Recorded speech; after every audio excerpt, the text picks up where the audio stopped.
스바냐서 1장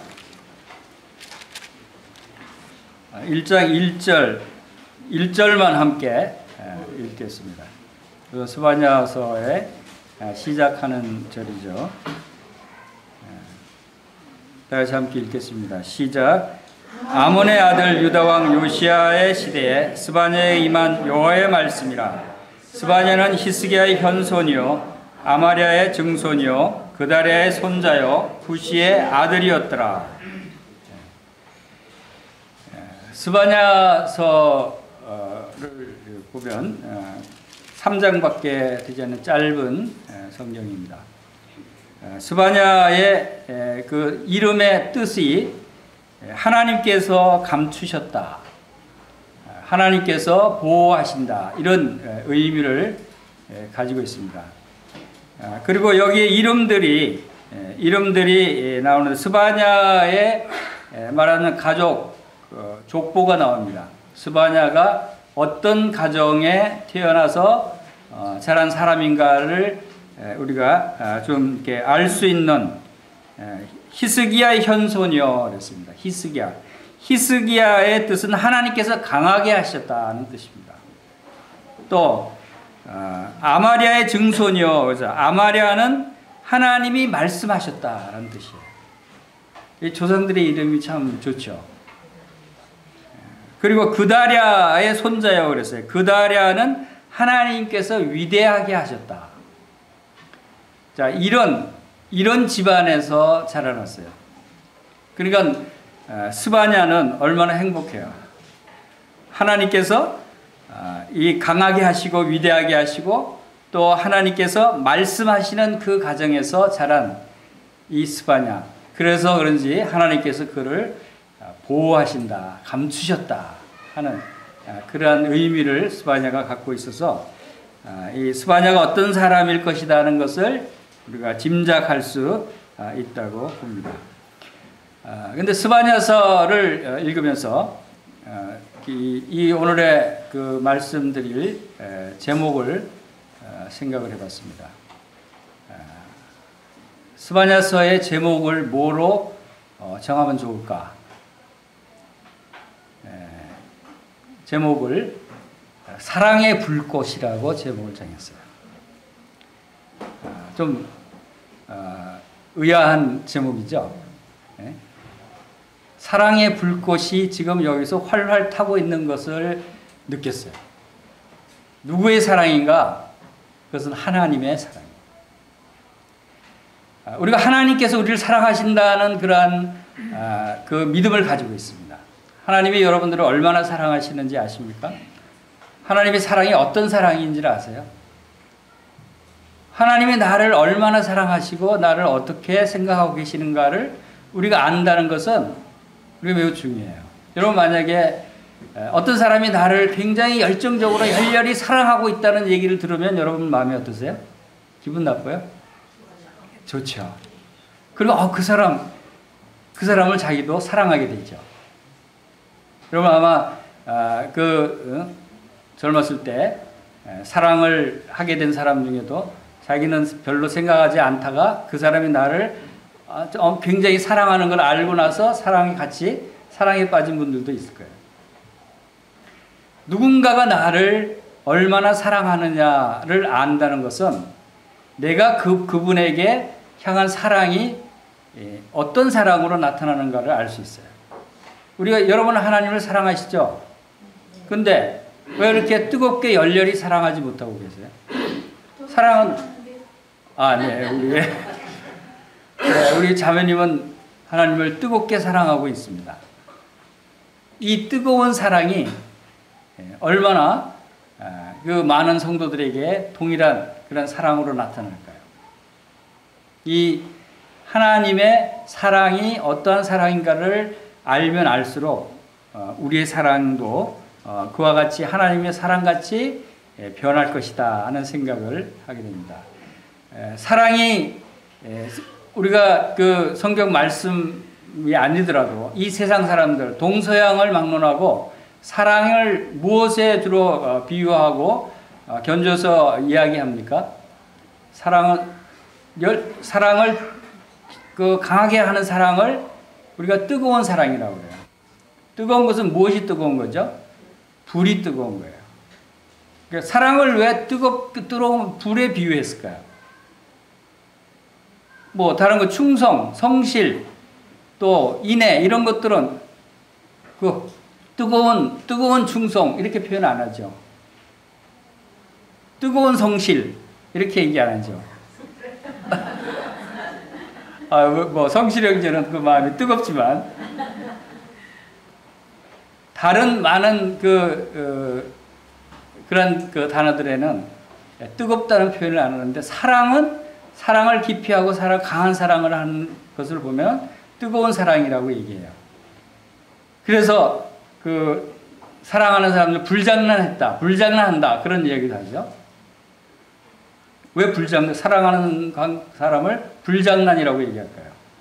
사랑은 불이니까. 불 같은 것에 비유가 될 정도로.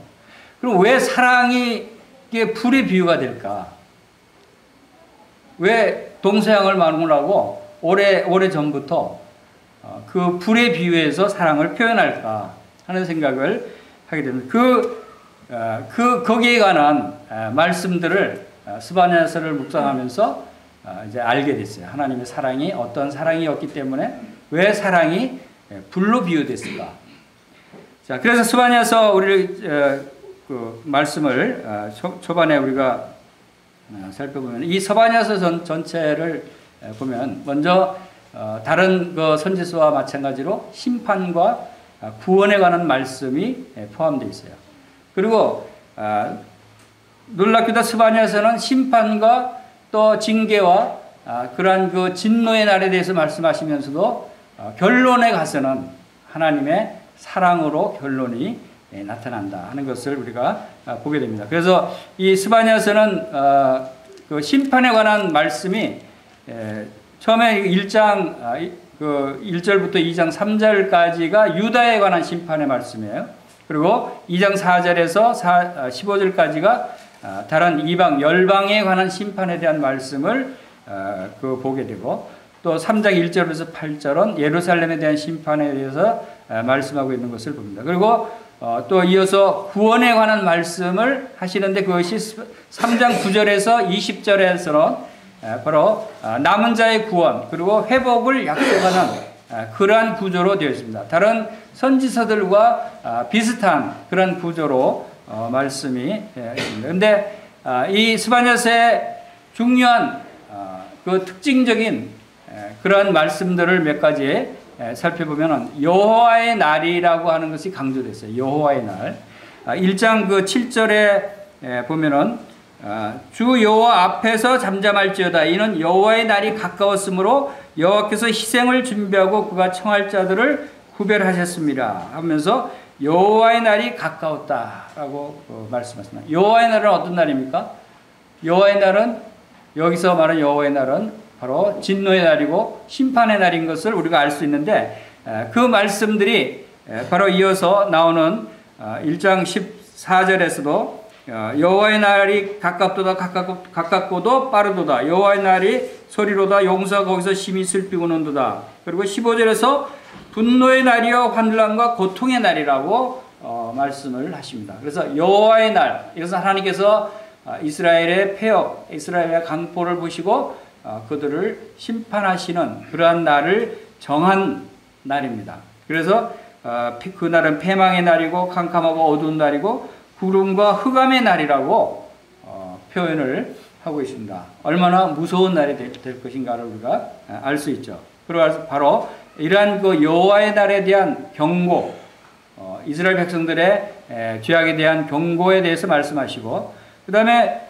또 그 심판, 어떤 사람들이 심판을 받는가 하는 말씀에 대해서 나타난 것이 이제 1장 2절에서 6절 말씀에도 어떤 사람들이 심판을 받는다고 그랬어요?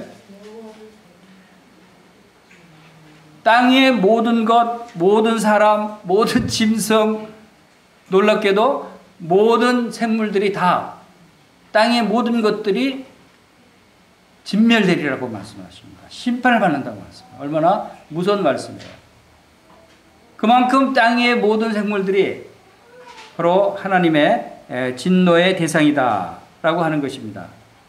이러한 것들을 통해서 얼마나 우리 인간의 죄악이 하나님 앞에 심각하게 참 악한 그런 패역한 죄악으로 나타나는가 하는 것을 보게 됩니다. 물론 이스라엘과 유다 백성들에 대한 그들의 죄악에 대한 심판을 말씀하셨지만 여기서 여호와의 날은 그들의 멸망뿐만 아니라 이제 앞으로 오게 될 진노의 마지막 심판, 마지막 이 세상을 심판하실 그날을 또 예고하고 있다 하는 것을 우리가 잘 알 수 있죠.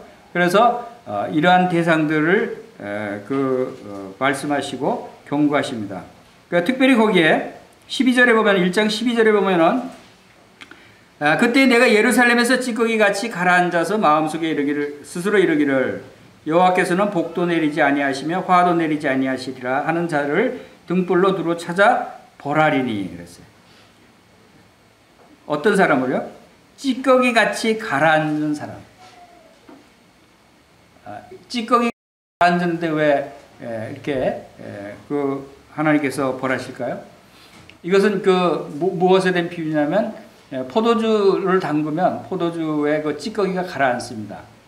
그래서 맛있는 포도주가 되기 위해서는 양질의 포도주가 되기 위해서는 이제 가라앉은 찌꺼기를 그대로 붓거나 하면은 막 전체가 다 또 어지러지니까 딱 걸러진 가라앉은 찌꺼기가 움직이지 않게 위에 것만 따로 이렇게 분리를 시켜서 양질의 포도주를 만듭니다. 근데 그 찌꺼기를 그대로 두면 그 포도주가 맛있겠어요? 맛있지 않아요. 맛있지 않습니다. 그래서 찌꺼기를 제거를 해야 돼요. 양질의 포도주를 만들기 위해서는.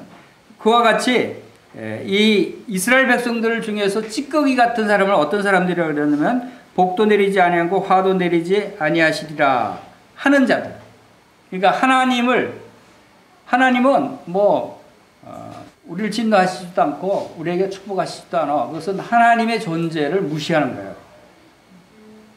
그들이 비록 이스라엘 백성들이 비록 하나님의 택하심을 받은 하나님의 제사장 백성들이고 하나님의 부르심을 받은 백성들이고 하나님을 섬기는 백성들이었는데도 불구하고 그들이 이렇게 변한 거예요. 하나님을 무시하는 거죠. 그러니까 오래된 찌꺼기들이 바로 이러한 현상들이 있을 수 있다. 우리 마음속에도 우리 가운데도 우리가 그런 찌꺼기들이 있을 수 있어요. 우리가 이 건물의 환경 정리를 하면서 묵은 찌꺼기들을 다 내다 버렸어요. 저도 저희 집에 이제 신방을 오신다 그래서 집이 막 지저분하고 난리예요. 이런 상태로 이 성도님들을 맞이할 수 있을까? 창피하잖아요. 그래서 그냥 막 집을 청소하고 막 뒤지고 해서 찌꺼기 같은 걸 다 버렸어요. 다 버렸어요. 그래서 조금 나아졌어요. 그렇다고 해서 많이 나아진 건 아닌 것 같아요. 원래 집이 별로 좋지 않아서 하여튼 그 상태로라도 조금이라도 깨끗한 모습을 성도님께 보여드려야 되겠다는 생각에서 막 그냥 찌꺼기들 쓰레기 같은 것들 옛날엔 쓰레기 아니었는데 몇 년 동안 쓰지 않은 것들은 이제 다 이제 쓰레기 같은 것이 되죠. 많이 버렸는데도 불구하고 아직도 영 마음에 안 들어요. 자, 이런 우리 마음 속에도 이런 찌꺼기들이 있을 수 있어요. 우리가 오랫동안 그냥 방관하고 묵은 것들이 그런 것들이 있음으로 해서 우리 막 가끔 평상시에는 괜찮은데 찌꺼기들이 평상시에는 가라앉아서 잘 모르잖아요. 근데 한번 옆에서 툭 그 그릇을 건들면 확 휘저으면 확 흔들죠. 우리가 평상시에는 그런 묵은 찌꺼기 없는 것 같아도 어떤 일을 닥쳤을 때 그것이 드러나게 됩니다. 여러분 누가 옆에서 자기 기분 나쁜 소리 하면 바로 화가 나죠. 평소에는 전혀 화 안 낼 것 같은 사람도 기분 나쁜 소리 듣거나 또 한 대 맞거나 하면은 바로 그냥 참지도 않아요. 그 자리에서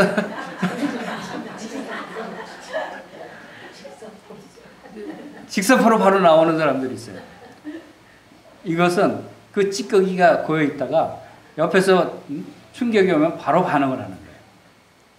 바로 그런 부분들을 우리가 우리 마음속에 있는 것들을 버려야 되겠다 하는 생각을 하게 됩니다. 자, 이러한 과정들을 통해서 자, 이스라엘 백성들을 심판하는 하나님의 이 말씀을 이어서 하나님께서 이제 스바냐에게 이제 그 새로운 그 소망에 관한 말씀, 구원에 관한 말씀들을 주십니다. 그래서 3장으로 가보겠습니다. 자, 3장에 가보면 3장 14절 그 전에 3장 12절 13절 함께 읽어보겠습니다. 시작. 내가 곤고하고 가난한 백성을 네 가운데 남겨두리니 그들이 여호와의 이름을 의탁하여 보호를 받을지라. 이스라엘의 남은 자는 악을 행하지 아니하며 거짓을 말하지 아니하며 입에 거짓된 혀가 없으며 먹고 누울지라도 그들을 두렵게 할 자가 없으리라. 하나님께서 그러한 심판 가운데서도 남겨주시고 구원하시고 보호해 주실 그러한 사람들이 있다고 말씀하시죠. 여호와의 이름을 의탁하여 보호를 받을지라. 자, 스바냐의 이름이 바로 보호를 하나님께서 보호하신다, 하나님께서 감추셨다 하는 그런 의미입니다. 그래서 이스라엘의 남은 자는 악을 행하지 아니하며 거짓을 말하지 아니하며 입에 거짓된 혀가 없으며 누울지라도 그들을 두렵게 할 자가 없으리라 라고 말씀하시고, 다시 그 5절에 돌아가 보면 5절 3장 5절에 보면 그 가운데 계시는 여호와는 의로우사 불의를 행하지 아니하시고 아침마다 빠짐없이 자기 공의를 비추시거늘 불의한 자는 수치를 알지 못하는도다. 바로 하나님은 의로우신 하나님이시죠. 공의로우신 하나님이시죠. 왜 이스라엘 백성들에게 이러한 심판을 내릴 수밖에 없느냐 하면 하나님은 의로우시기 때문에, 공의로우시기 때문에, 공의로우신 하나님께서 그러한 악을, 그러한 그 강포를, 그러한 우상 숭배를 두고 보실 수가 없으신 거예요. 그런데 바로 이러한 아침마다 빠짐없이 공의를 비추신다. 하나님은 그 하나님의 공의를 매일매일 잠시도 멈추지 아니하시고 우리에게 비추시는 하나님이시다 하는 것을 우리가 여기서 보게 됩니다. 이러한 말씀을 통해서 하나님께서 그 남은 자들을 이제 구원하실 그러한 말씀을 주시고 3장 14절에 보시겠습니다. 3장 14절부터 17절까지 다 같이 한번 읽어보겠습니다. 시작. 시온에 따라 노래할지어다. 이스라엘아 기쁘게 부를지어다. 예루살렘 따라 전심으로 기뻐하며 즐거워할지어다. 여호와가 내 형벌을 제거하고 원수를 쫓아냈으며 이스라엘 왕 여호와가 내 가운데 계시니 내가 다시는 화를 당할까 두려워하지 아니할 것이라. 그날에 사람이 예루살렘에 이르기를 두려워하지 말라. 시온아 내 손을 떨어뜨리지 말라. 너희 하나님 여호와가 너희 가운데 계시니 그는 구원을 베푸실 전능자시다. 그가 너로 말미암아 기쁨을 이기지 못하시며 너를 잠잠히 사랑하시며 너로 말미암아 즐거이 부르며 기뻐하시리라. 자, 하나님께서 스바냐에게 무엇을 보여주셨기 때문에 바로 이러한 기쁜 그러한 심판을 당하는 그러한 상황 가운데서도 즐거이 부르며 기뻐할 수 있었을까요? 하나님께서 기뻐하며 즐거워할지어다 라고 말씀을 하십니다. 자, 여기서 스바냐가 기뻐할 수 있는 이유가 하나님께서 분명히 주셨어요. 그렇죠? 무엇 때문에 이렇게 기뻐할 수 있을까? 하는 것을 보면은 그것이 15절, 16절, 17절에서 6가지를 기뻐할 수 있는 이유를 주신 것을 보게 됩니다. 근데 그 6가지 이유가 바로 하나님께서 스바냐를 사랑하는 6가지 이유가 되기도 해요. 하나님이 우리를 얼마나 사랑하시는가를 이제 설명을 하시는 것이 바로 첫 번째 무슨 말씀하셨냐면 14절에서 15절에서 내 형벌을 제거하였고, 그래서 여호와께서 우리의 형벌을 제거해 주셨다라고 말씀하십니다. 여러분 형벌을 통해서 바로 심판을 받아야 될 처지에 있어요. 이스라엘 백성들이 그들의 죄악으로 인해서 형벌을 받아야 돼요. 우리도 우리의 죄로 말미암아 형벌을 받을 그런 처지에 있었어요. 그런 형벌을 어떻게 했다고? 제거하셨다 그랬어요. 여러분 기쁘지 않아요? 여러분 형벌이 제거됐는데 우리가 얼마나 기쁩니까? 그런데 이 형벌을 어떻게 제거해 주셨어요? 하나님께서 우리를 멸망을 당하지 않고 심판을 받지 않게 하시기 위해서 우리에게 어떤 일을 행해 주셨어요? 그것은 바로 하나님의 하나밖에 없는 독생자 우리 예수 그리스도를 바로 이 땅에 보내주셨어요. 하나님이 친히 말씀이 육신이 되어 이 땅에 오셔서 우리의 모든 죄를 대신 우리가 받을 심판을 하나님께서 담당을 해주셨어요. 그래서 십자가에서 못 박혀 죽으셨어요.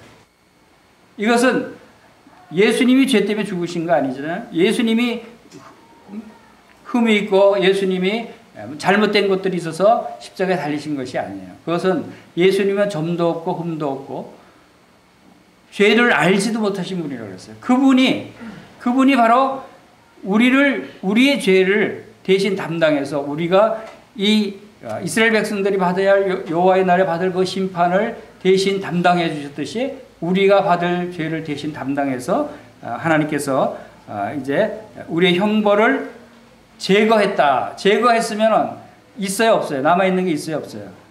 제거했다는 표현이 없애버렸다는 거예요. 지금 여기에는 우리가 제거된 상태에서는 죄가 없는 것입니다. 그래서 바로 이 하나님의 말씀을 믿는 사람은 난 형벌이 제거됐다. 난 형벌을 받을 필요가 없다. 라고 하는 것을 우리가 알 수 있는 것이죠. 두 번째 기뻐할 수 있는 이유가 뭐였냐면 바로 내 원수를 쫓아냈으며 그랬어요. 여러분의 원수가 누구예요? 여러분 원수가 사라졌으면 좋겠죠? 원수가 여러분 같이 있으면 좋겠어요? 원수랑 같이 있고 싶어 하는 사람이 누가 있어요? 그렇죠? 보기도 싫지요. 쳐다보기도 싫고 같이 있고 싶고 같이 곁에 가기도 싫고. 근데 여러분의 원수는 누구예요? 제가 원수예요? 아니죠. 제가 원수라고 생각하시는 분들은 빨리 저에게 얘기해 주세요. 제가. 우리의 원수는 보이지 않지만 사탄 마귀가 우리의 원수죠. 사탄 마귀가 우리 속에 있었어요. 사탄 마귀가 우리 안에서 우리를 유혹하고 우리를 죄 가운데로 끌고 가고 우리가 그 사탄 마귀의 종이었어요. 그렇죠? 그런데 그 원수를 어떻게 했다고요? 쫓아내버렸어요. 어디에서? 우리 마음속에서. 우리 마음속에 있는 원수를 쫓아냈어요. 그것은 누가 그렇게 하셨어요? 바로 예수님께서. 어디서? 십자가에서. 십자가에 돌아 죽으신 그 사건이 얼마나 놀라운 일들을 많이 포함하고 있는가를 우리가 생각해요. 십자가에서 바로 주님께서 십자가로 승리하셨다 하는 의미가 십자가에서 바로 원수 마귀를 쫓아내셨다는 거예요. 그것은 그 창세기 3장에서 아담과 하와가 범죄했을 때 그들에 대한 심판을 받게 되고 또 그 뱀에게 말씀하시면서 하나님께서 그 여자의 후손이 바로 뱀의 머리를 상하게 할 것이다. 바로 여자의 후손이 머리를 상하게 한다는 것은 바로 원사탄 마귀의 악의 영들, 마귀들의 영들, 그 우두머리가 사탄 마귀죠. 사탄 마귀의 머리를 상하게 하는 바로 십자가에서 행하신 놀라운 일이다. 그래서 예수님을 믿는 자들에게는 그 마음속에 있던 사탄 마귀가 이제 쫓겨난 거예요. 그래서 그 대신 누가 들어왔죠? 우리 안에 성령께서 예수님께서 들어오셨다 하는 것을 우리가 알 수 있습니다. 이러한 것은 바로 우리 안에 계시는 성령님이 우리를 인도하심을 알 수 있는 것이죠. 그 다음에 세 번째 우리가 기뻐할 수 있는 이유는 뭐가 있습니까? 이스라엘 왕 여호와가 내 가운데 계시니. 이스라엘 왕 여호와가 내 가운데 계신다. 여호와 하나님께서 여러분의 마음 속에 계신다라고 여러분들이 믿으십니까? 이것은 놀라운 축복입니다.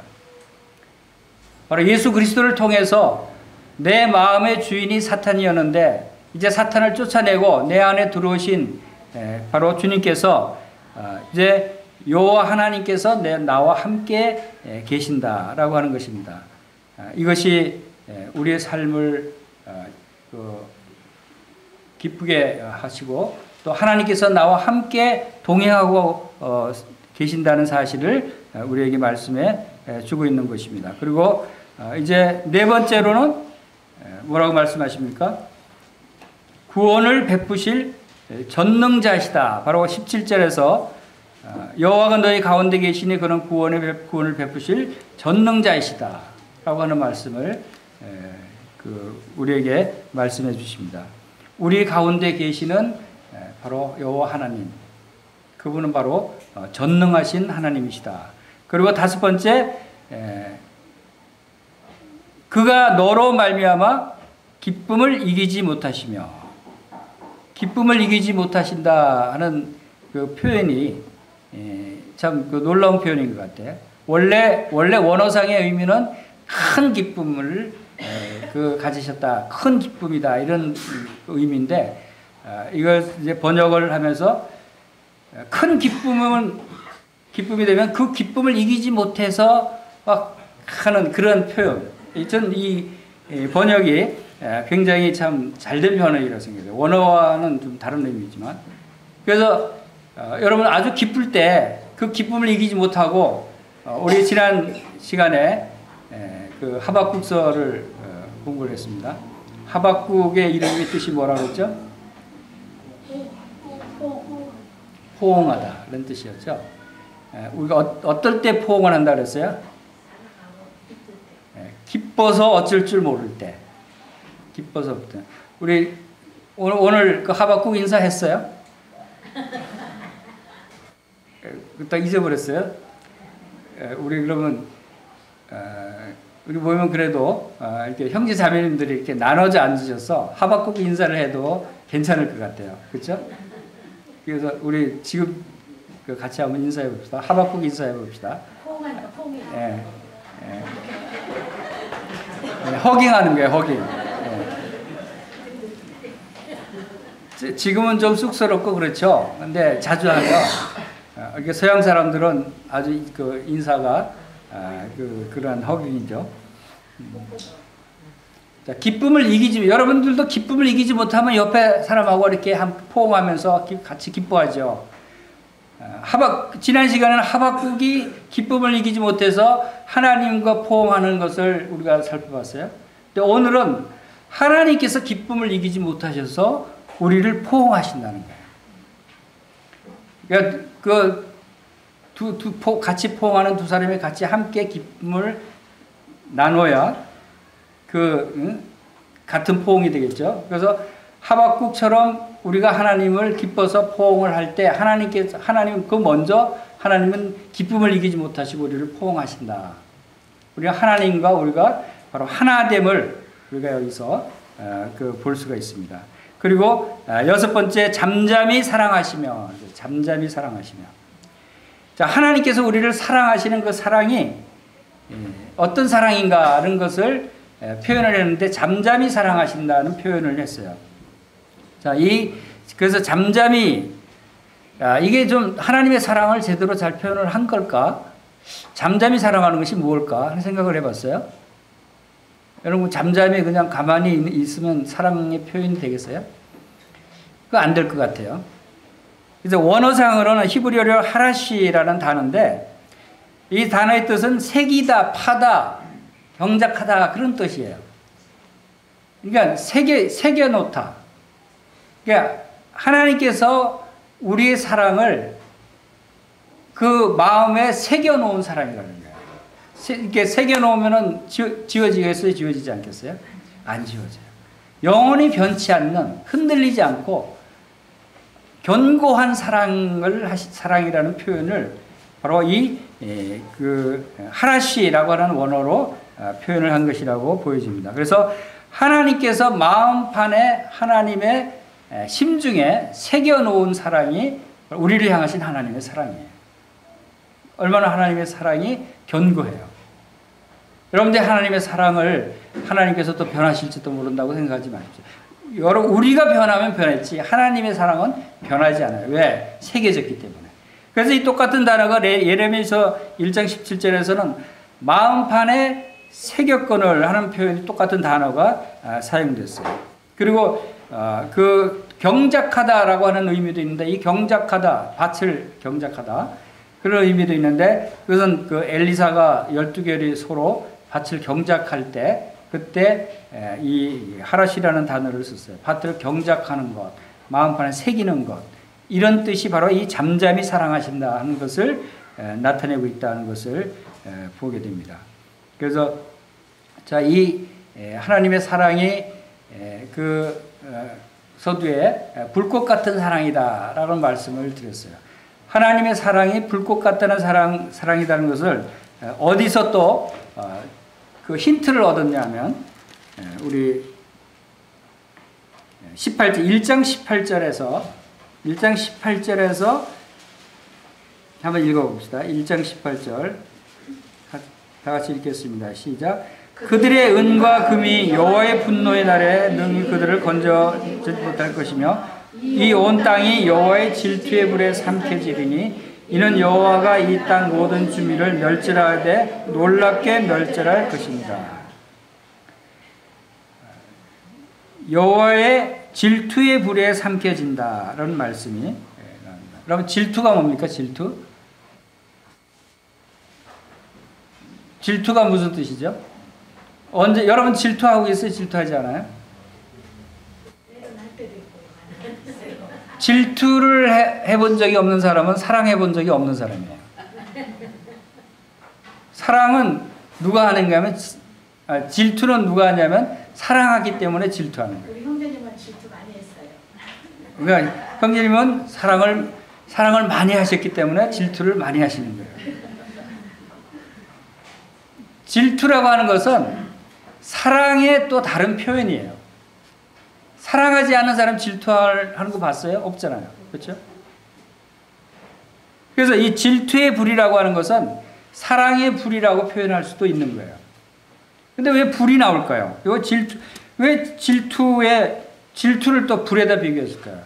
아까 말씀드렸죠? 사랑을 불에다가 비교합니다.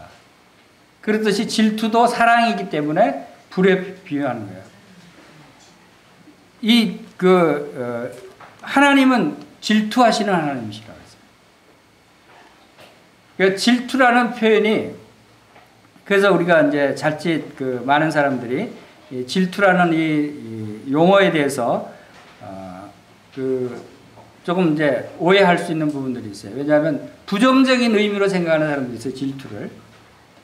근데 질투가 그 영어의 표현에서는 질투가 좀 그 부정적인 의미가 함축되어 있지만 하나님의 질투라고 하는 이 단어가 그 히브리어의 키나라고 하는 그 단어인데 이 단어의 뜻은 열정, 열성, 열심 그리고 질투 이런 표현으로 사용됐어요. 성경에. 자, 이 열정과 열심과 열성 이런 단어들이 부정적인 단어가 아니죠. 근데 이 단어가 사랑과 결합돼서 사랑의 뜻으로 함께 사용될 때는 이거 바로 열정적인 사랑, 열심적인 사랑 바로 이런 의미를 담고 있다 하는 것을 우리가 알 수 있습니다. 그리고 하나님의 그 질투의 불이라고 표현한 것도 불의 의미를 우리가 좀 그 말씀 가운데 알아야 돼요. 하나님은 사랑이시다. 하나님은 사랑 자체예요. 하나님의 속성은 사랑이에요. 그거 잘 알고 계시잖아요. 그리고 하나님은 소멸하는 불이시다라고 하는 말씀이 또 히브리서 12장 29절에 말씀이 나와요. 그렇죠? 하나님은 소멸하는 불이시다. 하나님은 불이시다라고 하는 말씀들이 말이 여러 군데 나오죠. 하나님을 표현할 때, 또 하나님이 사람들 가운데 나타나실 때, 하나님은 꼭 불과 함께 나타나셔요.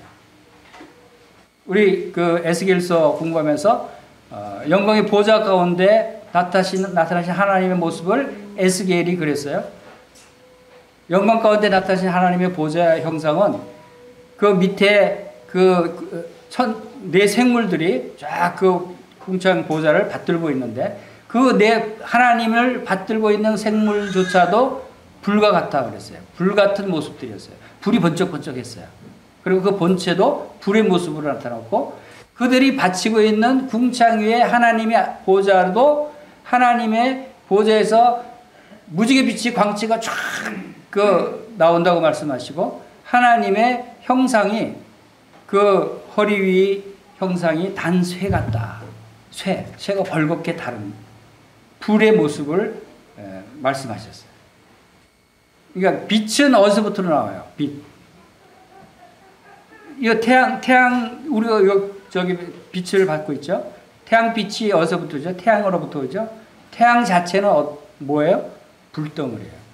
그러니까 빛은 불로부터 나온다라고 하는 것이죠.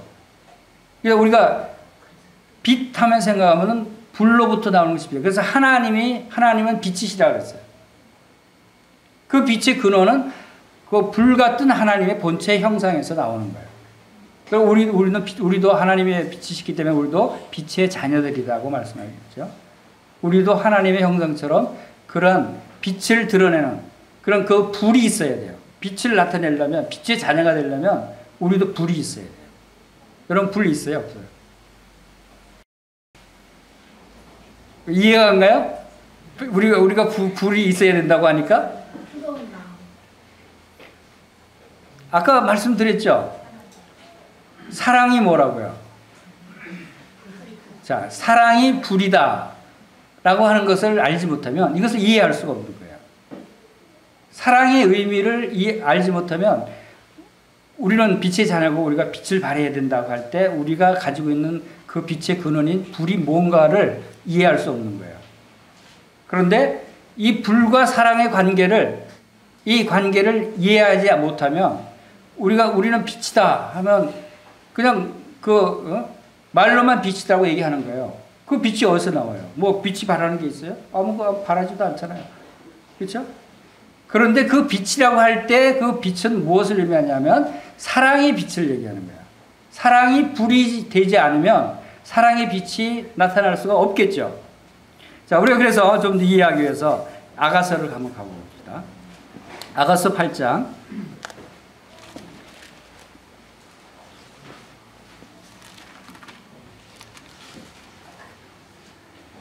아가서 8장 6절, 7절 말씀 같이 한번 읽어보겠습니다. 구약성경 966쪽 아가서 8장 6절, 7절 같이 읽겠습니다. 시작.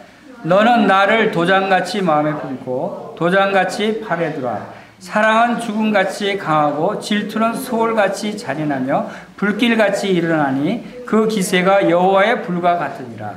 많은 물도 이 사랑을 끄지 못하겠고 홍수라도 삼키지 못하니 사람이 그 온 가산을 다 주고 사랑과 바꾸려 할지라도 오히려 멸시를 받으리라.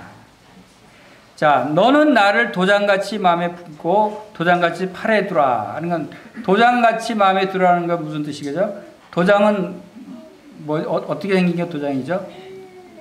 도장을 만들려면 뭐 해야 되죠? 새겨야죠. 도장을 새긴다 그러잖아요. 도장을 새긴다. 아까 그 잠잠히 사랑한다는 게 무슨 뜻이라고 그랬죠?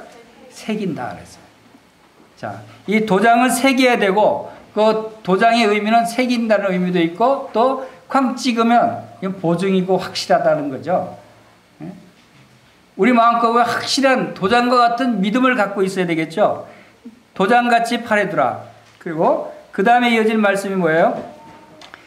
사랑은 죽음같이 강하고 그랬어요. 자, 사랑이 얼마나 강한가. 그 사랑이 우리가 사랑한다고 얘기하려면 죽음을 불사하고라도 내가 사랑한다고 얘기할 수 있어야 돼요.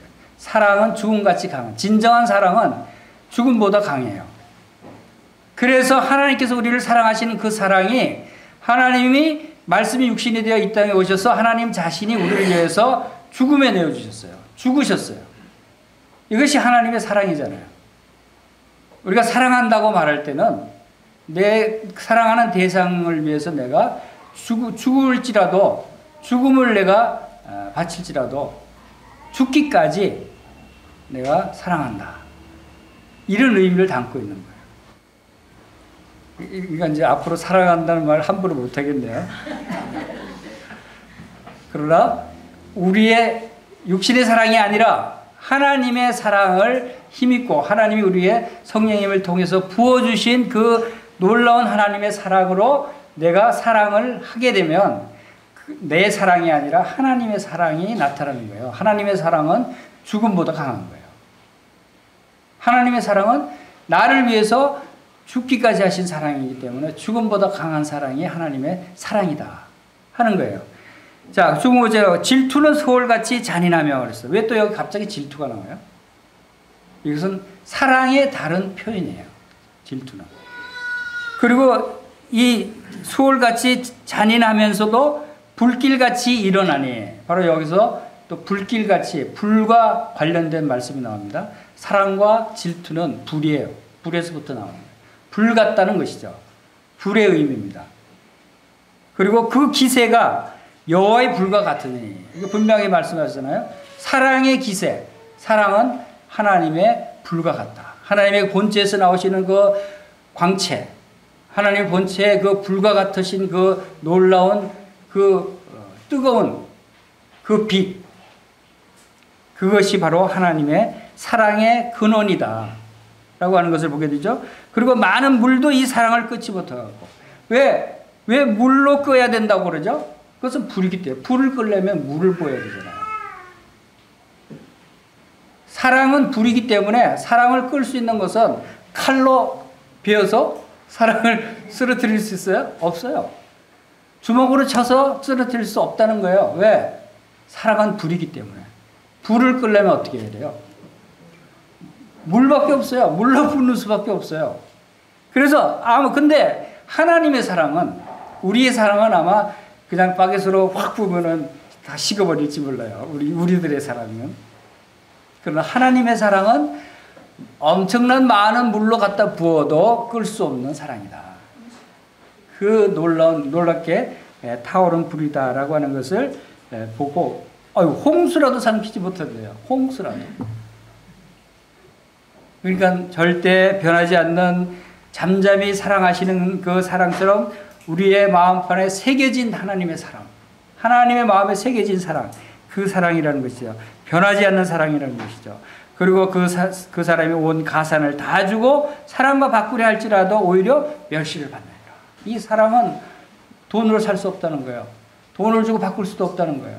이 세상 어떤 물질과 어떤 권세와 어떤 것들로도 바꿀 수 없고 끊을 수 없는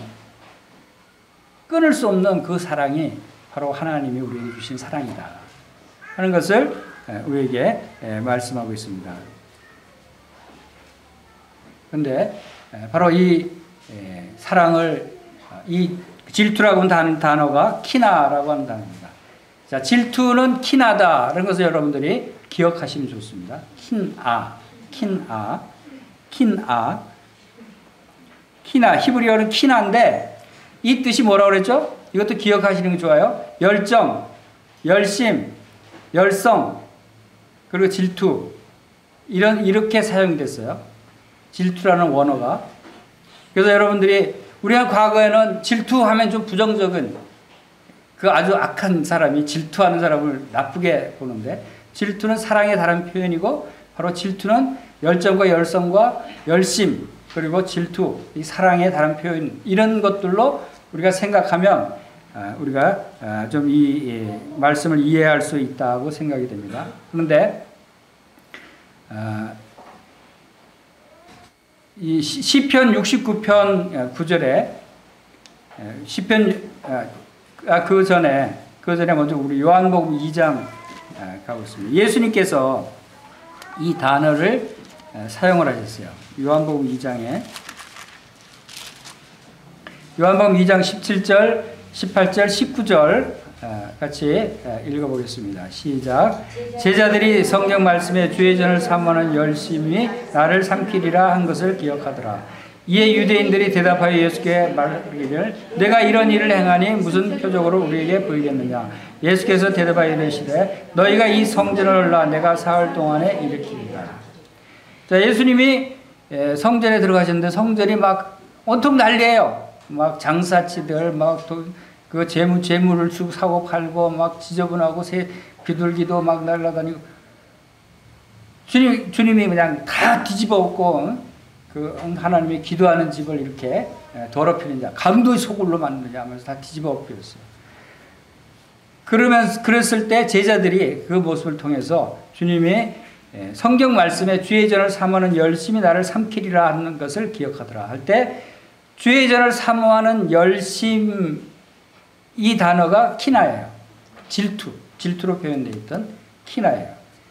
그래서 주의 전을 사모하는 열심 이 말씀이 시편 69편 9절의 말씀을 제자들이 인용했는데 그 시편 69편 9절 말씀은 주의 집을 위하는 열성이 나를 삼키고 주를 비방하는 비방이 내게 미쳤나이다 라고 하는 말씀을 제자들이 인용한 거예요. 그래서 주의 집을 위하는 열성이 또 같은 단어는 키나예요. 질투라고 표현된 그 열성이 나를 삼키고 그러니까 주의 집은 성전이죠. 하나님의 집, 하나님이 거하시는 곳. 바로 오늘날은 교회를 말씀하고 있죠. 바로 교회가 이렇게 거룩하고 주님 안에서 아름다운 모습이어야 한다 하는 것을 주의 전 성전을 위해서 주님이 그 주의 집 성전을 사모하는 그 열심이 주님을 삼켰어요. 그 열심이 삼켰다는 것은 그 열정이 주님을 십자가에 못 박게 하셨다는 거예요. 십자가에 내가 못 박힐지라도 바로 주의 집을 사모하는 그 마음을 내가 포기하지 않겠다. 즉 오늘 하나님의 성전은 어디예요? 하나님의 교회예요. 너희가 하나님의 성전인 것을 알지 못하느냐. 우리가 교회가 주님이 거하시는 교회예요. 주님께서 바로 이 주의 전을 사모하는 그 열심이 바로 교회를 사모하는 열심이었어요. 여러분을 사모하고 여러분을 사랑하는 그 열심이었어요. 그것이 질투라고 표현된 키나라고 하는 단어로 주님이 그 표현을 하셨어요. 주님이 우리를 얼마나 사랑하시냐면 바로 이런 열정적으로 열심으로 우리를 사랑하셔서 십자가에까지 가신 거예요. 그런 열정이 없었으면, 그런 열심이 없었으면 주님 십자가 가지 않았을 거예요.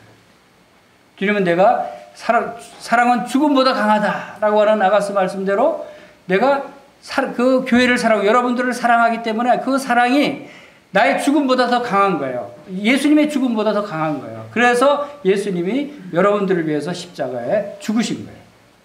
그 사랑이 그만큼 죽음보다 강한 거예요.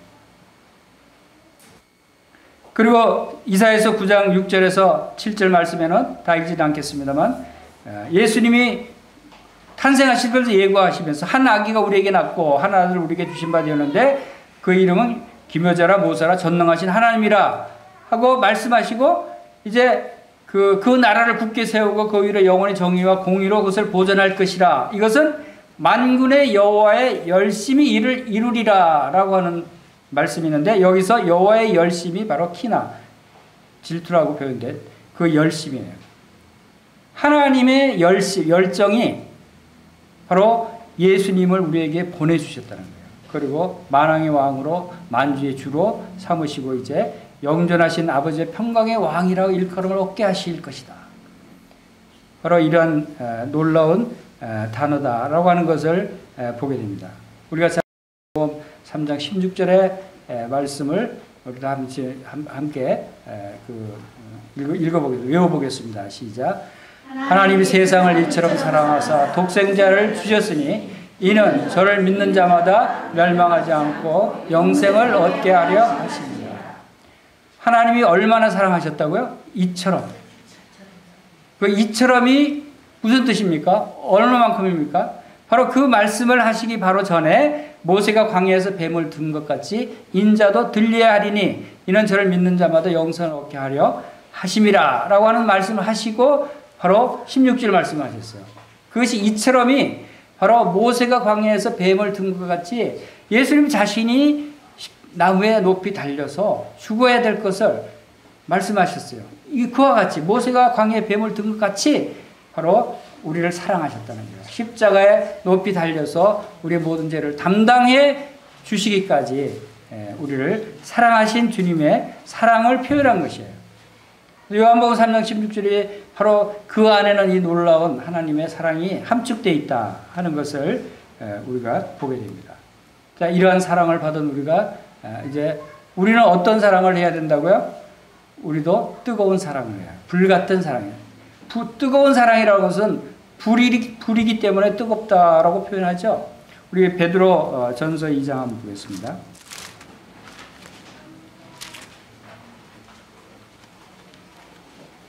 베드로전서 1장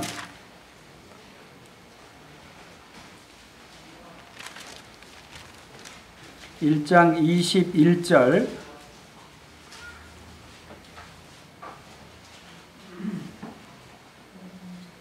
21절, 22절, 378쪽 함께 읽겠습니다. 시작. 너희는 그를 죽은 자 가운데서 살리시고 영광을 주신 하나님을 그리스도로 말미암아 믿는 자니 너희 믿음과 소망이 하나님께 있게 하셨느니라. 너희가 진리를 순종함으로 너희 영혼을 깨끗하게 하여 거짓이 없이 형제를 사랑하게 이르렀으니 마음으로 뜨겁게 서로 사랑하라. 여러분, 하나님을 예수 그리스도로 말미암아 하나님을 믿으시죠? 우리가 예수 그리스도로 말미암아 하나님을 믿는다고 하는 것은 예수 그리스도를 통해서 나타나신 그 하나님의 사랑이 어떠한 사랑인가를 알고 믿는 거예요. 그렇죠? 단순히 예수님이 우리의 모든 죄를 다 용서해 주셨기 때문에 예수님을 믿는 게 아니에요. 하나님의 사랑을 알아야 되는 거예요. 하나님의 그 사랑이 바로 예수님을 십자가에 죽게 하신 사랑이다. 그것을 믿어야 되는 거예요. 그러한 사랑을 믿는 우리를 이제는 우리의 영혼을 깨끗이 해 거짓 없이 형제를 사랑하기에 이르렀다. 이제 그 사랑으로 우리가 형제 자매를 사랑해야 된다는 것이죠. 그런데 어떻게 사랑하라고요? 네, 뜨겁게. 뜨거운 것은 불이죠. 그렇죠? 사랑은 불이에요. 우리는 불 같은 뜨거운 사랑을 해야 된다. 주님은 차갑거나 미지근한 것을 싫어하셔요. 미지근하고 이렇게 식어 있는 사람들을 싫어하셔요. 주님은 뜨거운 것을 좋아하세요. 왜? 키나 열정적인 사랑을 주님은 원하신다 하는 것을 보게 됩니다. 우리가 시편 39편 3절에도 내 마음이 내 속에서 뜨거워졌다. 내 마음이 내 속에서 뜨거워졌어. 작은 소리를 엎질릴 때 불이 붙으니 불이 붙었다고 표현을 했어요. 우리가 하나님 말씀 안에서 우리의 마음이 뜨거워져야 돼요. 불이 붙었다라고 표현할 정도로. 엠마오로 가던 그 제자가 주님을 만나서 주님의 말씀을 듣고 그 마음이 뜨거워졌다. 우리가 하나님 말씀을 읽을 때 우리의 마음이 뜨거워져야 돼요. 여호와의 말씀이니라 내 말이 불같이 아니하냐 하는 말씀 있어요. 여러분 또 이제 불같이 뜨거운 마음으로 사랑하고 뜨거운 마음으로 주님을 섬길 수 있게 되기를 바랍니다. 우리 이러한 사랑이 주님의 우리 사랑은 죽음보다 강하다고 말씀하신 대로 주님이 우리를 사랑하셔서 십자가에서 자신을 내어주셔 죽으셨기 때문에 우리를 살리셨듯이 이러한 사랑이 오늘날도 우리들에게도 참 필요하다 하는 것을 생각하게 됩니다. 우리 교회를 위해서 성도들을 위해서 자신을 희생하는 것이죠. 그러한 사랑이 필요한 것입니다. 그리고 우리 스바냐서 다시 돌아가서 스바냐서 3장에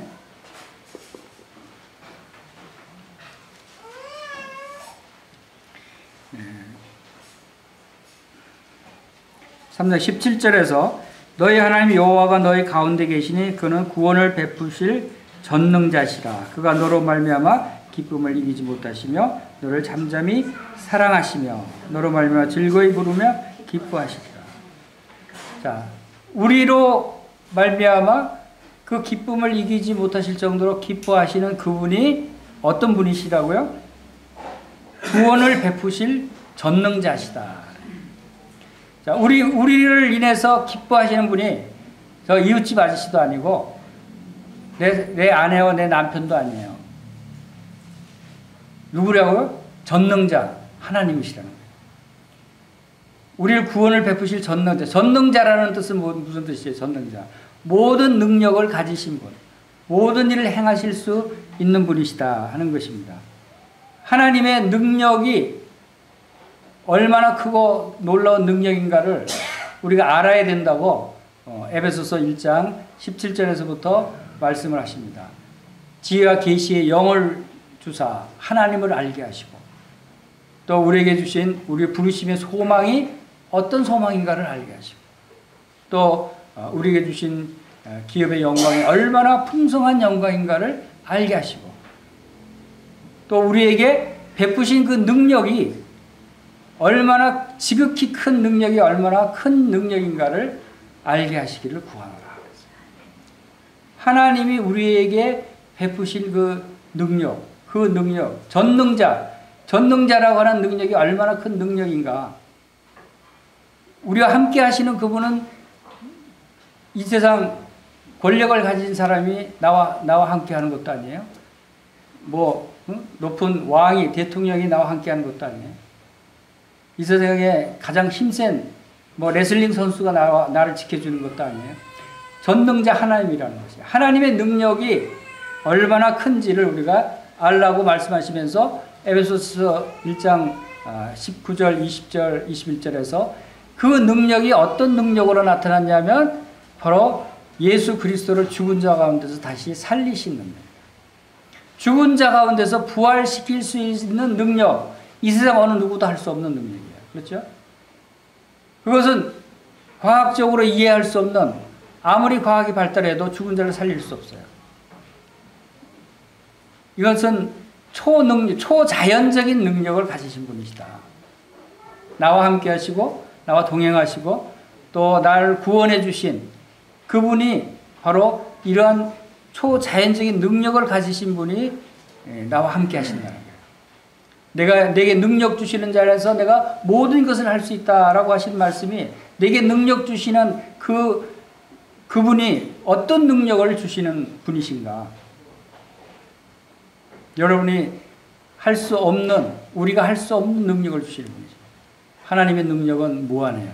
하나님의 능력은 이 세상 어떤 강한 자도, 어떤 권세를 가진 사람도, 어떤 재벌을 또 당할 수 없는 그런 놀라운 능력을 가지신 분이시다. 그것은 죽은 자가 다시 살아난다는 것. 또 이 바다의 풍랑을 잔잔케 하실 수 있는 능력.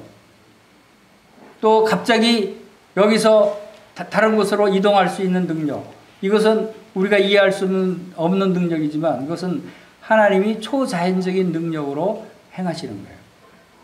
왜 그렇게 하실 수 있느냐 하면 하나님이 바로 친히 이 세상을 지으셨기 때문에, 창조하셨기 때문에. 창조하신 신이 자기가 만든 모든 만물들은 마음대로 그 규칙과 법칙을 바꿀 수도 있는 거예요. 중력의 법칙이 해당되지 않을 수 있어요. 그래서 이제 우리가 주님 오실 그때는 바로 호령과 천사장의 소리와 하나님의 나팔로 주님이 재림하실 때 그때는 우리가 공중으로 끌어올려진다 그랬어요. 그래서 구름 속에서 주님을 영접한다. 내 몸이 어떻게 공중으로 올라가요? 중력의 법칙이 적용되지 않는 거예요. 초자연적인 능력이죠. 죽은 자가 무덤에서 일어나서 다시 살아나서 주님을 공중에서 영접하게 되는 거예요. 이러한 능력을 가지신 그분이 우리와 함께 하시고 이제 내 안에 거하신다. 내가 그리스도와 함께 십자가에 못 박혔느니 그런즉 이제 내가 산 것이 아니요 내 안에 그리스도께서 사신 것이다. 내가 이제 육체 가운데 사는 것은 나를 사랑하사 나를 위해 자기 몸을 버리신 하나님의 아들 예수 그리스도를 믿는 그 믿음 안에 사는 것이다. 내 안에 계신 예수 그리스도 그분이 바로 이처럼 놀라운 능력을 가지신 분이에요. 우리의 필요한 것들을 다 해결해 주시고 채워주실 수 있는 분이에요. 그리고 우리를 바로 하나님의 그 은혜의 보좌 앞으로 인도하시는 그 놀라우신 주님이시다 하는 것을 우리가 믿을 때 우리의 기쁘고 또 즐거운 그러한 삶을 살 수 있다 하는 것을 보게 됩니다. 바로 하나님의 사랑의 불꽃. 사랑의 불꽃을 여러분들 잊지 마시기 바랍니다. 사랑의 불꽃은 뜨거워야 돼요. 그렇죠? 하나님께서 우리를 사랑하는 그 사랑의 불꽃이 이렇게 뜨거울진데 우리의 사랑은 점점 식어가면 되겠어요? 우리의 사랑도 거기에 같이 들어가서 우리의 사랑도 하나님의 사랑처럼 뜨거운 불길처럼 일어나서 열정적으로 주님을 섬기고 열심으로 사랑하고 뜨거운 사랑으로 서로 사랑하고 하는 이러한 형제 자매님들이 되시기를 주님의 이름으로 간절히 축원합니다. 아멘. 네. 다 같이 기도드리겠습니다.